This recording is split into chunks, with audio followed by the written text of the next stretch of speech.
Good morning, Year 9. So today in your class, I want you to go to Jacques, chapter 14.5, Measures of Central Tendency. Okay? So you'll be exploring mean, median, and mode one more time. Alright? So the definition of mean, try to understand with the frequencies. Alright? How you do this particular part. Alright? I'll discuss an example, but that's what you will be exploring with frequency tables. And median, you know that whenever median score, like if there are 45 and you're like trying to figure out the median score, it's always given with the formula n plus 1 divided by 2. If n is odd, then the median is the middle score. If n is even, you have to average the two middle numbers, and then that's how you find the median. Review the median concept again, and mode is the most repeated value, right? Now, what are the benefits of having more than one measure of central tendency? Is for accuracy. Now, again, in the past, I told you the best way to know the central tendency is not the mean. For example, in a neighborhood, if you are buying houses, maybe one house that was sold for $900,000, 900K. Yeah. And then the other one was sold in that same area, a single story with maybe for like 780. So just by having by having a value that is so high than the rest of the houses changes the value. So always it's good to consider the median value as the best central measure, which gives the more accurate data of where the average is actually lying. It's not the mean, but it's the median. So try to apply that example here. Okay. So here in this example, I want you to spend like a bit of time understanding this. So they are looking at 45 plasma LCD and LCD televisions in a store. And that is represented with a frequency table. All right. So once you do this, you have between 10 to 20 inches, you have number of TVs 1. Number of TVs between 20 to 30 inches, you have 3. So like that, if you look at this store, they have all this lengths of the screen and number of TVs in the store. So there are altogether 45. That's the total number of TVs.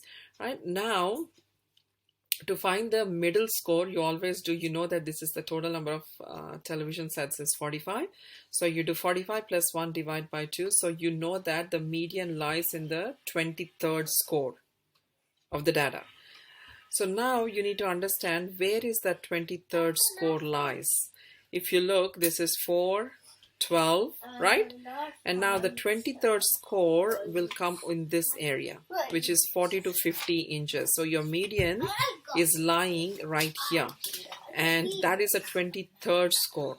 Now to find the precise value, what we consider is, now the difference in the interval is 10.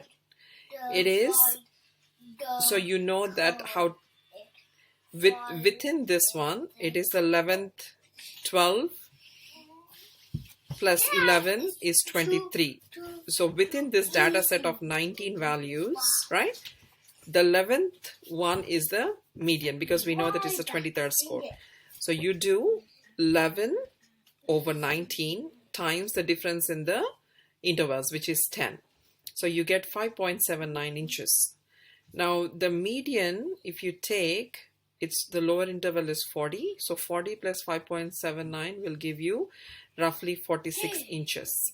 So that's how we calculated the median. You can pause, watch it again, but try to understand this concept, how I got 11 over 19 times 10. Now, moving on here to find the mean, you know that the total number is 45, right? Now, sigma x times f, that means this value, right, times the frequency. Now, how do you find, whenever you have a frequency interval, you need to make all these columns, extra columns. So you do 10 plus 20 divided by 2. You do the average of this interval, right? So you get 10 plus 20, 30. 30 divided by 2, 15. Now 1 times 15 is 15. Now when you have like interval like this, 20 plus 30 divided by 2, 50 divided by 2, you get 25. So you take 25 times how many ever number of TVs there are, that is 3. So you get 75. Now 30 plus 40, 70 divided by 2, you get 35. 35 times 8, 280. So like this, you do for all the values, and then you find the sum by adding these numbers. So which is 2065. So 2065 divided by 45. Roughly 46 inches. So the mean is coming to be 46 inches as well. Now the modal class is 40 to less than 50 inches. So even the mode is lying in that interval range. So that's how we have calculated the central tendency measures. Take time, write down the examples and explore some problems and see if you can do them. All right, guys, get going.